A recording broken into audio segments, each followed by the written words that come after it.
नमस्ते दोस्तों, मैं डॉक्टर अनीता और मेरे चैनल पर आप सभी का बहुत बहुत स्वागत है। और आज का अपना टॉपिक है यूजीसी नेट के पाठ्यक्रम में संकलित इकाई 4 वैचारिक पृष्ठभूमि के अंतर्गत लोहिया दर्शन। इससे पहले हम अंबेडकर दर्शन और गांधीवादी दर्शन को पढ़ चुके हैं और आज हम लोहिया दर्शन के बारे में जानेंगे।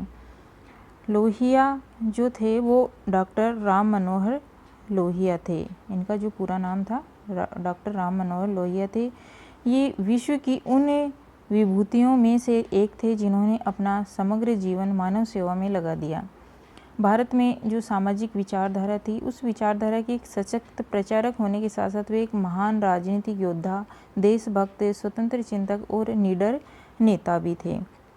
डॉक्टर राम मनोहर लोहिया का जो जन्म है वो 23 मार्च 1910 को उत्तर प्रदेश के फैजाबाद जनपद के अकबरपुरा में हुआ। इनका जन्म कब हुआ? 23 मार्च 1910 को हुआ। कहाँ पे? उत्तर प्रदेश के फैजाबाद में, फैजाबाद के अकबरपुरा में। 1934 में कांग्रेस सोशलिस्ट साप्ताहिक पत्र का संपादन किया। कांग्रेस सोशलिस्ट साप्ताहिक का मतलब है जो सप्ताह में एक बार निकलता है पत्र, उसका संपादन किया 1934 में। और 1955 में भारतीय समाजवादी दल का निर्माण किया और 1963 में लोकसभा के सदस्य वो बने। वे हिंदी को राजभाषा बनाने के समर्थक थे। डॉक्टर लोहिया जो थे वो हिंदी को राजभाषा बनाने के समर्थक थे। लोहिया की जो प्रमुख रचनाएं हैं वो इस तरह हैं। पहली है रेस्पेक्ट्स ऑफ सोशलिस्ट पॉलिसी, फिर है गल्टी मैन ऑफ इंडियन पार्टीशन, फिर marks, Gandhi and socialism, ministry China and northern frontiers, the caste system, नया समाज और नया मन, फिर 7 क्रांतियाँ, समलक्ष्य संबोध और धर्म पर एक दृष्टि। ये लोहिया की जो मुख्य पुस्तकें थीं उनको मैंने यहाँ लिया है। काफ़ी बार एग्जाम में उनकी पुस्तकों के बारे में पूछ लेते हैं कि ये रचना किसकी है, तो हमें ये भी ध्यान रखना है कि ये कौन कौन सी रचनाएं डॉक्टर लोहिया की है। आगे देखेंगे लोहिया दर्शन के बारे में। लोहिया जो दर्शन है उसको मैंने सामाजिक विचार यानी समाजवाद, आर्थिक विकास, 5 स्तंभीय विचार, सप्त क्रांति और इतिहास बोध इनमें बांटा है। इन सभी को आप ये सभी समाजवाद के अंतर्गत ही आते हैं, लेकिन मैंने इनको इस तरह से बांटकर समझा है। फिर देखेंगे सामाजिक विचार या समाजवाद क्या है। डॉक्टर लोहिया अपने समाजवादी चिंतन में मार्क्स और गांधी दोनों से प्रभावित दिखाई देते हैं। डॉक्टर लोहिया जो थे वो उनका जो समाजवादी चिंतन थे उस समाजवादी चिंतन में वो किससे प्रभावित थे? मार्क्स का यानी कार्ल मार्क्स और गांधी से प्रभावित थे वो। डॉक्टर लोहिया के समाजवाद का उद्देश्य वर्गहीन समाज की स्थापना करना है जिसमें शासन व्यवस्था विकेंद्रित हो। जो लोहिया थे वो एक ऐसे समाजवाद की स्थापना करना चाहते थे जो वर्गहीन समाज हो, जो वर्गों में बटा हुआ न हो। डॉक्टर लोहिया गांधी मार्क्स के पास सीखने के लिए बहुमूल्य कोष हैं। डॉक्टर लोहिया ये कहते हैं कि गांधी और कार्ल मार्क्स के पास सीखने के लिए बहुमूल्य कोष है। उन्होंने कार्ल मार्क्स की द्वंद्वात्मक भौतिकवादी व्याख्या को अपनाया, लेकिन उन्होंने मार्क्स के वर्ग संघर्ष के सिद्धांत को स्वीकार नहीं किया। लोहिया ने जो है कार्ल मार्क्स की जो द्वंद्वात्मक भौतिकवादी धारणा थी उसको तो अपनाया, लेकिन इसके साथ ही जो वर्ग संघर्ष का था उनका उसको उन्होंने नहीं अपनाया। उनकी मान्यता थी कि सत्य की विजय धूर्तता और छल छद्म से नहीं हो सकती। सत्य की विजय कभी भी धूर्तता और छल कपट से नहीं हो सकती। डॉक्टर लोहिया ने समाजवादी समाज की स्थापना के लिए हिंसात्मक क्रांति का विरोध किया। समाजवादी समाज के लिए उन्होंने किसका विरोध किया? हिंसात्मक क्रांति का उन्होंने विरोध किया कि क्रांति हिंसात्मक नहीं होनी चाहिए। उनके अनुसार हिंसात्मक क्रांति अनुचित होने के साथ साथ असंभव है। लोहिया ने मार्क्स के क्रांति संबंधी विचारों का सविनय अवज्ञा के साथ समन्वय किया। उन्होंने हिंसात्मक क्रांति के स्थान पर सविनय अवज्ञा का पक्ष लिया। उनके अनुसार सविनय अवज्ञा के रूप में अहिंसात्मक क्रांति जो है वो जनता में शक्ति का संचार करेगी तथा इसके द्वारा जनता का नैतिक उत्थान भी होगा। डॉक्टर राम मनोहर लोहिया ने समाज से संबंधित जिन व्यवस्थाओं पर अपने विचार प्रस्तुत किए उन्हें निम्न बिंदुओं के माध्यम से स्पष्ट किया जा सकता है। राम मनोहर लोहिया ने अपने समाजवाद से संबंधित जो बिंदु उन्होंने दिए वो उनको इस तरह समझ सकते हैं हम कि सबसे पहले उन्होंने जाति प्रथा का विरोध किया। डॉक्टर लोहिया ने जाति प्रथा का विरोध किया क्योंकि वो शुरू से ही जाति प्रथा के विरोधी थे। उनके अनुसार जाति प्रथा समाजवाद के मार्ग का मुख्य अवरोधक मानी जाती है। जाति समाज में असमानता उत्पन्न करती है और उन्होंने ये भी कहा कि जीवन के बड़े बड़े तथ्य जैसे जन्म, मृत्यु, शादी, भोज, ब्याह और ये सभी जो रस्में हैं वो जाति के चौखट में होती है। फिर अस्पृश्यता का विरोध। अंबेडकर और नेहरू की तरह डॉक्टर लोहिया ने भी अस्पृश्यता को जाति व्यवस्था का परिणाम माना और उसका विरोध किया।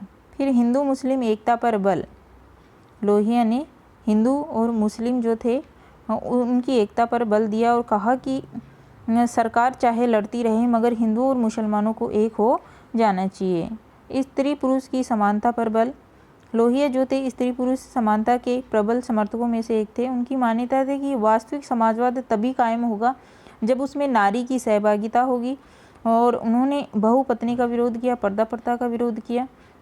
तो इस तरह से वो स्त्री पुरुष की समानता का पर बल देते हैं।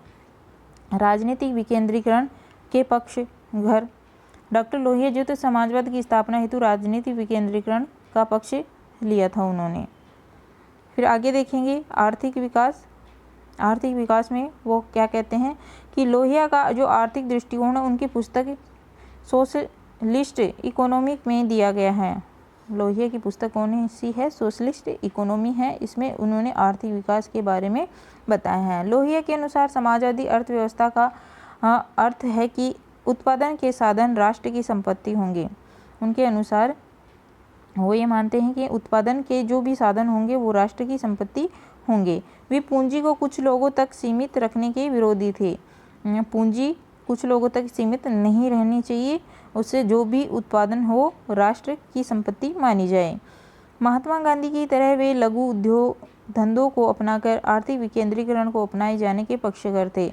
जिस तरह से गांधी जी ने छोटे छोटे लघु उद्योग कुटीर उद्योगों को अपनाया और कहा कि लोगों को रोजगार मिल सके, उसी तरह लोहिया ने भी उन छोटे छोटे उद्योग धंधों और मशीनों को लगाने पर बल दिया, जिससे क्या होगा कि अधिक से अधिक लोगों को रोजगार के अवसर प्राप्त हो सकेंगे।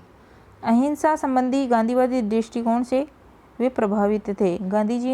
गांधी जी हमेशा से ही अहिंसावादी रहे हैं, तो उसी तरह लोहिया जी भी ये मानते थे कि कुछ क्रांति जो है वो हिंसात्मक नहीं होनी चाहिए, अहिंसात्मक तरीके से होनी चाहिए। लोहिया चाहते थे एशियाई समाजवाद के स्वरूप का निश्चय वहाँ के देशों की संस्कृति और ऐतिहासिक अनुभवों के प्रकाश में हो। लोहिया जी ये चाहते थे कि एशियाई जो समाजवाद है उसका स्वरूप जो है वहाँ के जो देश हैं और वहाँ की जो लोगों की जो संस्कृति है और उनका जो ऐतिहासिक अनुभव है उसी के अनुरूप होना चाहिए, तभी अच्छे समाजवाद की स्थापना हो सकेगी। फिर है 5 स्तंभीय विचार। 5 स्तंभीय विचार। डॉक्टर लोहिया 5 स्तंभीय योजना के माध्यम से सत्ता के ढांचे का विकेंद्रीकरण करना चाहते थे। उनके 5 स्तंभ इस प्रकार थे। पहला है जिनमें गांव, दूसरा जिला, तीसरा प्रांत और चौथा है केंद्र सरकार। उन्होंने विश्व सरकार की स्थापना का सुझाव दिया। ये इसका जो 5वां स्तंभ मान सकते हैं कि विश्व सरकार की स्थापना का सुझाव, विश्व सरकार की स्थापना का सुझाव डॉक्टर लोहिया ने दिया। तो 5 स्तंभ कौन से हो गए? पहला हो गया गांव, जिला, प्रांत, केंद्र और विश्व सरकार की स्थापना। उनके द्वारा सुझाए विश्व सरकार की उद्देश्य विश्व में आवाजाही तथा निवास की स्वतंत्रता भी प्रदान करता है। उन्होंने राष्ट्रों के कृत्रिम विभाजन का विरोध किया। उन्होंने क्या किया कि 5 स्तंभ जो इस योजना में 5 स्तंभीय जो योजना है, इस योजना में जो लोहे और इस्पात के जो उद्योग थे वो केंद्र के नियंत्रण में, छोटी मशीनों वाले जो उद्योग थे उनको ग्रामों और जिलों के अधीन रखा जाए और मूल्यों पर नियंत्रण केंद्रित जो है वो शासन के अधीन रहेगा, केंद्रीय शासन के अधीन रहेगा, मूल्यों पर नियंत्रण। जबकि जो कृषि का ढांचा है वो ग्राम और जिले की इच्छा पर निर्भर करेगा। तो और जो करों के रूप में केंद्रीय शासन के पास जो रुपये एकत्रित होगा, लोहिया के अनुसार उसका एक भाग जो है वो गांव को और दूसरा भाग जो है वो जिले को और तीसरा भाग है जो प्रांत को और चौथा भाग है वो जो केंद्र सरकार को प्राप्त होना चाहिए, क्योंकि जनतांत्रिक जो संस्थाएं हैं पैसे के भाव में अपना कार्य सुचारू रूप से नहीं चला सकती है। फिर आगे देखेंगे सप्त क्रांतियाँ या 7 क्रांतियाँ। डॉक्टर लोहिया के द्वारा 7 क्रांतियाँ दी गई है, तो उन्हीं को देखते हैं। सबसे पहले उन्होंने कहा है कि नर नारी की समानता के लिए क्रांति। डॉक्टर लोहिया ने नर नारी की समानता के लिए क्रांति की, रंग भेद की नीति के खिलाफ क्रांति की, उन्होंने जाति प्रथा के खिलाफ क्रांति की, आर्थिक समानता हेतु क्रांति की और स्वतंत्रता तथा विश्व लोकराज के लिए उन्होंने क्रांति की और अस्त्र शस्त्र के खिलाफ तथा सत्याग्रह के लिए उन्होंने क्रांति की। निजी जीवन में अन्यायी हस्तक्षेप के खिलाफ और लोक पद्धति के लिए भी उन्होंने क्रांति की। तो ये डॉक्टर लोहिया की 7 क्रांतियाँ मानी जाती है। अब आपको एग्जाम में इस तरह से इनमें से कुछ भी हम पूछ सकते हैं कि जो सप्त क्रांति है डॉक्टर लोहिया के अनुसार इनमें से कौन सी नहीं है। तो आपको ये सभी ध्यान रखनी है कि नर नारी की समानता के लिए क्रांति, रंग भेद के लिए क्रांति, जाति प्रथा के लिए क्रांति, आर्थिक समानता के लिए क्रांति, स्वतंत्रता और लोकराज्य के लिए क्रांति, अस्त्र शस्त्र के खिलाफ और सत्याग्रह के लिए क्रांति और निजी जीवन में जो अन्यायी हस्तक्षेप है उसके खिलाफ क्रांति। फिर आगे देखेंगे इतिहास बोध।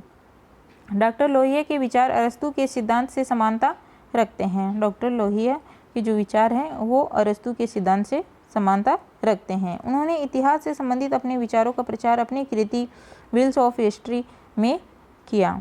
डॉक्टर लोहिया ने इतिहास से संबंधित जो उनके विचार थे उन्होंने अपनी रचना व्हील्स ऑफ हिस्ट्री में किए हैं। इतिहास से संबंधित जो भी विचार हैं उनको कौन सी पुस्तक में उन्होंने वर्णन किया है, उसका व्हील्स ऑफ हिस्ट्री में।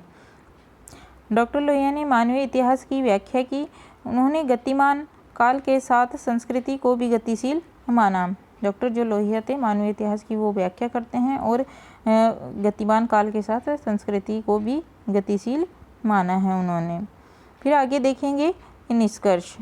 भारत में समाजवादी विचारधारा को आधार प्रदान करने में डॉक्टर राम मनोहर लोहिया का योगदान अत्यधिक महत्वपूर्ण रहा है। समाजवादी विचारधारा को आधार जो है राम मनोहर लोहिया का महत्वपूर्ण योगदान है। लोहिया ने एशियाई समाजवाद का मार्ग भी प्रशस्त किया है। डॉक्टर लोहिया की विचारधारा संगठित थी। वे भारत में जाति प्रथा और विश्व में रंग भेद समाप्त करना चाहते थे। वे राष्ट्रों के बीच असमानता और आर्थिक शोषण मिटाना चाहते थे।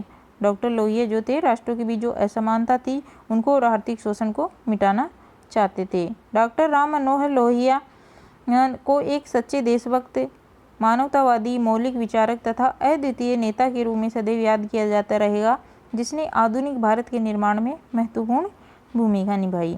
तो इस तरह से दोस्तों आज हमने पढ़ा लोहिया दर्शन और मैं आशा करती हूँ कि आपको अच्छे से समझ में आ गया होगा और वीडियो अच्छा लगा हो तो इसको लाइक कीजिए, शेयर करिए और साथ ही चैनल को सब्सक्राइब कीजिए और बेल आइकन का बटन प्रेस करना बिल्कुल मत भूलिए ताकि मेरे द्वारा बनाए गए वीडियो का नोटिफिकेशन आप तक पहुँच सके।